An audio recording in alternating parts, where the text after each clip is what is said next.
Cipher میں appeal میں جو سماعت ہے وہ بڑی طوالت اختیار کرتی جا رہی ہے کیونکہ باس ہیں اور باس میرے خیال میں اب کنکلوڈ ہونی چاہیے۔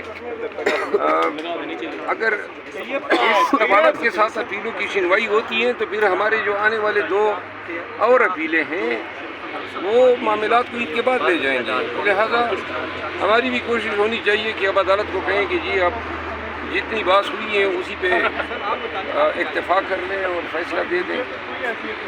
دوسری بات یہ ہے کہ میڈیا میں کچھ اینکر حضرات جو ہیں مسلسل یہ خبریں پھیلا رہے ہیں کہ پی ٹی آئی میں انتشار ہیں۔ آج عطا تارڑ نے بھی بیان دیا ہے اور کہا ہے کہ گور صاحب کوئی اور بات کرتے ہیں اور میرا ذکر کیا ہے کہ میں کوئی اور بات کرتا ہوں۔ ہم سب ایک ہی بات کرتے ہیں اور کوئی ہمارے درمیان اختلاف نہیں ہے۔ ہم جب جیل سے نکل آتے ہیں آپ موجود ہوتے ہیں، ایک ساتھ کھڑے ہو کے ایک ہی بیانیہ دیتے ہیں، کوئی اختلاف نہیں ہے۔ پاکستان تحریک انصاف متحد ہے، ایک مٹھی ہیں اور کچھ ہمارے اپنے اندر کور کمیٹی میں ہم ایشوز پہ جب اختلاف رائے رکھتے ہیں تو وہ اختلاف رائے رکھتے ہیں تو اس اختلاف رائے کو جو ہے آپ لوگ پارٹی کے اندر اختلاف قرار دیتے ہیں۔ ہماری گزارش ہے، کل ایک صحافی ہیں، سینئر صحافی ہیں ارشاد بھٹی صاحب، انہوں نے میرے حوالے سے کہا ہے کہ جی میں نے کور کمیٹی میں معافی مانگی اور میں نے فلاں سے معافی مانگی۔ یہ خبریں کون دیتا ہے اور کیوں اس طرح بغیر تصدیق کے وہ ایسے جہاں دیدہ ایسے کریڈیبل صحافی ایسی خبریں پھیلا رہے ہیں؟ نہ میں نے کسی سے معافی مانگی ہے کور کمیٹی میں، نہ کسی اور سے معافی مانگی ہے، اور ان کو ایسے خبریں پھیلانے سے پرہیز کرنی چاہیے۔ باقی جو ہیں ہم اپنی رائے کا اظہار کرتے ہیں، ہماری رائے کے اظہار کو جو ہیں ہر ایشو پہ بعض اوقات تجاویز ہوتی ہے، بعض اوقات کمنٹس ہوتے ہیں اور ان کمنٹس کو جو ہے پارٹی کا بیانیہ تصور نہ کیا جانا چاہیے۔ باقی تیسری بات یہ ہے کہ مینڈیٹ کی چوری جو ہے تاحال جاری ہے۔ اب پھر جو ہیں دو حلقوں میں سن رہے ہیں کہ جی ریکاؤنٹ کا آرڈر ہو گیا ہے اور اسی ریکاؤنٹ کے بہانے یعنی حد ہی کر رہے ہیں، اتنا اندھا سمجھا ہے۔ ایک امیدوار 8,375 ووٹوں سے پاس ہوا ہے، حلف لیا ہے قومی اسمبلی میں، اور اس کے بعد جو ہے اس کے تیلے تو اسی ریٹرننگ افسر کے پاس ہے جس نے فارم 47 بنائے ہیں۔ انہوں نے تیلے کھول کے ان کے متعدد پولنگ اسٹیشنوں پہ ڈبل مہر لگا دیے تاکہ اس کے ووٹ ریجیکٹ ہو جائے، اور بعد میں ریکاؤنٹ کے نام پہ کہتے ہیں کہ جی 8,300 کی لیڈ ہو بھی گئی، 3,500 کی اور لیڈ جو ہے نون کے امیدوار کو دلا دیتے ہیں۔ یہ پاکستانیوں کو دیکھنا چاہیے کہ یہ کتنا ظلم کر رہے ہیں اور کتنی جیل سازی سے یہ سیٹیں حاصل کر رہے ہیں۔ اس کو کیا کہتے ہیں قانون کی زبان میں؟ جیل سازی، فراڈ، چیٹنگ۔ اسی پہ یہ حکومت بنی ہے۔ جو حکومت دھوکہ دہی کے بنیاد پہ بنی ہو وہ پاکستانیوں کی خدمت کرے گی۔ ان کا کام یہ ہے، اس لیے آئے ہیں کہ پاکستان کی خدمت کریں۔ یہ دھوکہ دہی جو ہے یہ ہاربنجر ہے، نقیب ہے قوم کے ساتھ بڑے دھوکے کی۔ انہوں نے بڑے ہاتھ مارنے ہیں، جس طرح انہوں نے 16 ماہ میں مارے، اور آئندہ جو چند مہینوں میں پرائیویٹائزیشن کے نام پہ بہت بڑے فراڈ ہونے والے ہیں۔ پاکستان ایئر لائن کو یہ پرائیویٹائز کرنے جا رہے ہیں کہ جی خسارے میں جا رہا ہے۔ قوم کو یہ سوال کرنے کا حق ہے کہ پی آئی اے کیوں خسارے میں جا رہا ہے؟ پی آئی اے کے فنڈز جو ہیں خرد برد ہوئے ہیں، پی آئی اے کے جہاز خریدے گئے ہیں۔ ایک جہاز بوئنگ $140 ملین پہ بوئنگ کمپنی بیچتی ہے۔ ہمارے پی آئی اے نے 7 جہاز خریدے $138 ملین پہ، ادائیگی گورنمنٹ نے کر دی۔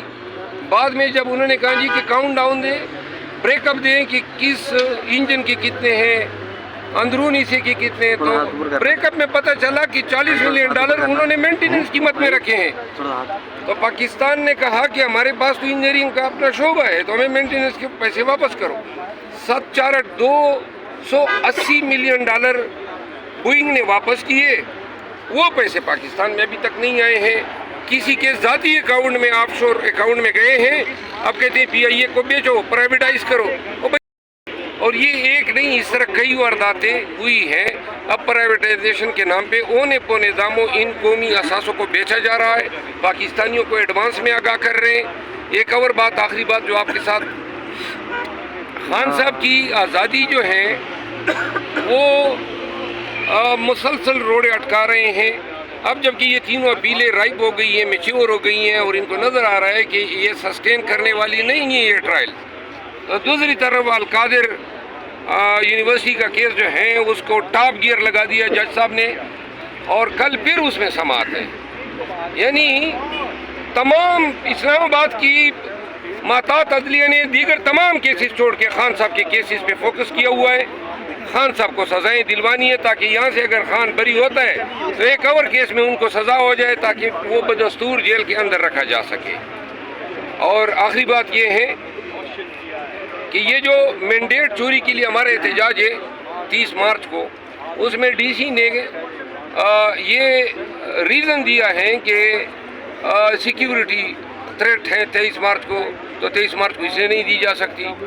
اب 30 مارچ کو بھی یہی کہا ہے کہ جی ان کے پاس آئی بی کے اور اسپیشل برانچ کے رپورٹس آئے ہیں. آئی بی تو ان کا بغل بچہ ہے.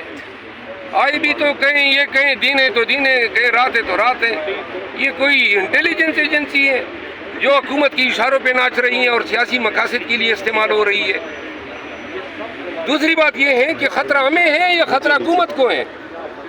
آپ کی لڑائی افغانستان کے ساتھ ہے، آپ کی لڑائی جو ہے دہشت گردی کے اگینسٹ ہے، تو لہٰذا وہ تختہ مشق یا ٹارگٹ جو ہیں انہوں نے ہمیشہ دہشت گردی کے واقعات میں حکومت پہ اٹیک ہوتے ہیں. ان کو 23 مارچ کو خطرہ نہیں تھا، اتنا بڑا ایونٹ کر دیا، اور ہمیں خطرہ ہے. 72 ہم نے جلسے جلوس کیے، ایک سپاہی تک کی سیکیورٹی نہیں دی، نہ سندھ میں، نہ کے پی میں، نہ بلوچستان میں، نہ اسلام آباد میں، اور نہ پنجاب میں. سارے پرامن رہے. اور اب کہتے ہیں کہ پی ٹی آئی کے جلسے کو تھریٹ ہے، تو لہذا ہم تمام تھریٹ کے ساتھ اپنے ہی رسک پہ اپنا جلسہ کرنا چاہتے ہیں. اور یہ جو بہانے کر رہے ہیں، بنیادی حق ہے ہمارا آرٹیکل 16 کے تحت احتجاج کا، آرٹیکل 17 کے تحت ہمارا حق ہے کہ ہماری پارٹی کی قیادت میں ہم اس کو لیڈ کریں، اور آرٹیکل 19 کے تحت یہ ہمارا بنیادی حق ہے کہ ہم اپنے احتجاج میں قانون کے دائرے میں رہتے ہوئے اپنا اظہار آزادی رائے کریں.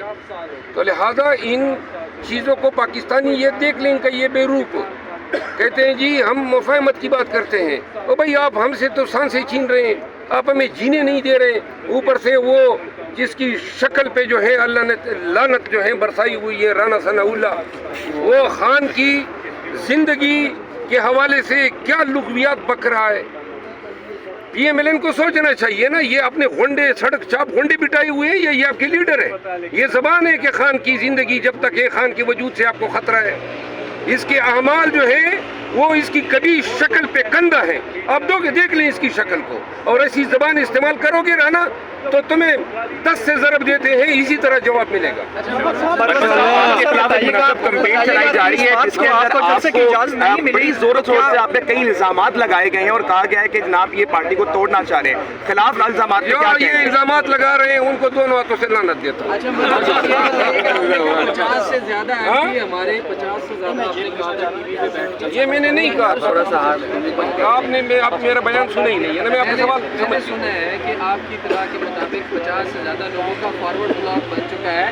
آپ نے کہا تھا کہ وہ لوگ اس وقت نہیں چاہتے ہیں کہ جو کام آپ لوگ کر رہے ہیں یا پارٹی کے اگینسٹ ہے، وہ آئیڈینٹیفائی ہوئے لوگ یا نہیں ہوئے؟ حضرت آپ نے میرا بیان نہیں سنا ہے. میرا بیان ہے نا تو مجھے یاد ہوگا. میں نے 40 کا ذکر کیا تھا، آپ اس کو 50 میں لے گئے. نمبر 1. نمبر 2 میں نے یہ کہا تھا کہ ہمیں پارلیمانی کمیٹی میں فیصل آباد سے کچھ دوستوں نے ہمیں بریفنگ دی کہ وہاں پہ ایم پی ایس کو توڑا جا رہا ہے. اسی طرح کور کمیٹی میں پنجاب کی طرف سے بریفنگ ملی کہ جی وہاں پہ ایم پی ایس کو توڑا جا رہا ہے. پھر پنجاب کے اپوزیشن لیڈر نے کہا کہ 20 سے زیادہ لوگ جو ہیں ان کو جو ہے اپروچ کیا گیا ہے اور ان کو ڈرایا جا رہا ہے کہ ریکاؤنٹ کی بنیاد پہ آپ سے سیٹیں لے لیں گے. لہٰذا اس لیے میں نے یہ بیان دیا کہ ہمارا فوکس ہونا چاہیے سینٹ. سر میں عرض کروں ہونے دے. ہمارا فوکس ہونا چاہیے 9 سیٹیں ہمارا ٹارگٹ ہے کے پی میں، اور 2 سیٹیں جنرل میں، ایک ٹیکنوکریٹ میں. پنجاب میں جو ہے یہ ہمارا ٹارگٹ ہے اور ہمیں اس پہ فوکس کرنا چاہیے. ایسا نہ ہو کہ ہم بیان بازی کے چکر میں یہ ہمارے ایم پی ایس کو دیکھیں. اس میں الیکشن میں کون لوگ آئے ہیں؟ بڑے ہی ایسے لوگ آئے ہیں جو آزاد ہیں، کوئی پارٹی نہیں ہے، ان کے کوئی ایم پی ایس نظر نہیں آ رہے ہیں، لیکن نتائج دیکھ لیں، محسن نقوی جیتے گا، کاکڑ جیتے گا، اور یہ جو تیسرا ہے واوڈا، ان کی کوئی پارٹی نہیں ہے، اور یہ کہاں سے جیتیں گے؟ اے پی میں سرمایہ دار آئے ہوئے ہیں، پنجاب میں پیسے والے لوگ آئے ہوئے ہیں، لہذا یہ پوٹینشل ٹارگٹ ہمیں کریں گے، تو ہمیں اپنے ووٹروں پہ اپنے ایم پی ایس حضرات کے ساتھ کوآرڈینیشن کو جو ہے وہ مضبوط کرنا چاہیے، تاکہ سینٹ میں ہم ثابت کر سکے کہ خان گھر سے اندر ہیں، تنظیم نے، پارٹی نے باقاعدہ ڈیلیور کر دیا ہے، اور کوئی لالچ یا دھمکی یا دوست جو ہیں وہ ایم پی ایس کو متاثر نہیں کر سکی ہے۔ رانا ثناء اللہ صاحب کا ایک اور بیان ہے، وہ کہتے ہیں کہ محسن نقوی اور اورنگزیب جو کہ وزیر خزانہ وزیر داخلہ ہیں، یہ ہماری حکومت کی ضمانت ہے کہ وہ مطلب اگر ہماری حکومت میں ہے تو ہماری حکومت چلے گی۔ اس بیان کو کیسے دیکھتے ہیں آپ؟ یہ کس نے ضمانت دی ہے؟ سر یہ جنہوں نے انہیں لگوایا ہے، جنہوں نے انہیں لگوایا، ماشاءاللہ جی ماشاءاللہ، یوں بول پڑا، یوں کو داد دینی چاہیے۔ دیکھیں، اگر پاکستان میں آپ کی داخلہ، خارجہ اور آپ کی معیشت حکومت کے ہاتھ میں نہیں ہے، تو حکومت کیا ہے؟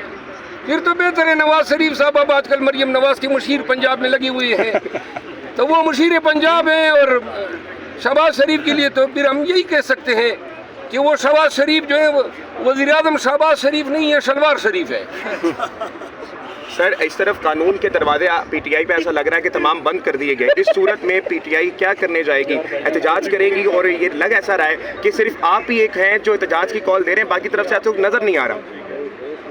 باقی نظر آنی چاہیے نا، یہ جو بھی آپ پہلے مجھ پہ سوال کر رہے تھے کہ آپ کے خلاف جو ہے بڑی مہم چل رہی ہے، وہ یہی کم وقت مہم چلا رہے ہیں۔ آ جاؤ نا، مردان کی دکھانے کا موقع ہے، فیلڈ میں آ جاؤ، مار کہانی ہے، لاٹیاں ہیں، دو سے دند لیے، میرے ساتھ کھڑے ہو جاؤ، بتا دو قوم کو کہ شرف افضل غلط تھا، یہ اور بھی ادھر ہیں۔ نعرہ تکبیر، عمران خان شیر پاکستان، شیر افضل محمد زندہ باد۔ سر صدام ترین ایک بلوچستان کے ینگ اپنے آزاد امیدوار الیکشن پہ لڑے تھے، اور وہ جب اسلام آباد سڑک پہ جاتے ہیں کشمیر ہائی وے پہ تو ان کے لوگوں کو مارا جاتا ہے، پکڑا جاتا ہے، اس کے اوپر کیا کہیں گے؟ وہ اکیلے نکلتے ہیں لیکن ان کا ساتھ نہیں دیا جاتا۔ صدام ترین جو ہے بلوچستان سے ایک بہت ہی اچھی آواز ہیں، نوجوان ہیں، جیتے ہوئے امیدوار ہیں، داندلی سے ہرایا گیا ہے، قومی اسمبلی کی یہ سیٹ ہماری چھینی گئی ہے۔ صدام ترین پہ پرچہ ہوا ہے کس چیز پر؟ کہ آپ کشمیر ہائی وے پہ جا رہے ہیں۔ ایسے آپ کو عجیب و غریب الزامات ملنے کو آج کل مل رہے ہیں کہ جی آپ کشمیر ہائی وے پہ جا رہے تھے، وہ آ رہا تھا یہاں پہ کے پی ہاؤس، ساتھ ان کے ساتھیوں کو گرفتار کیا گیا۔ صدام ترین جو ہیں وہ موقع سے جو ہیں وہ کیا کہتے ہیں غائب ہو گیا، اور اب انشاءاللہ اس کی بیل کرا رہے ہیں۔ Thank you.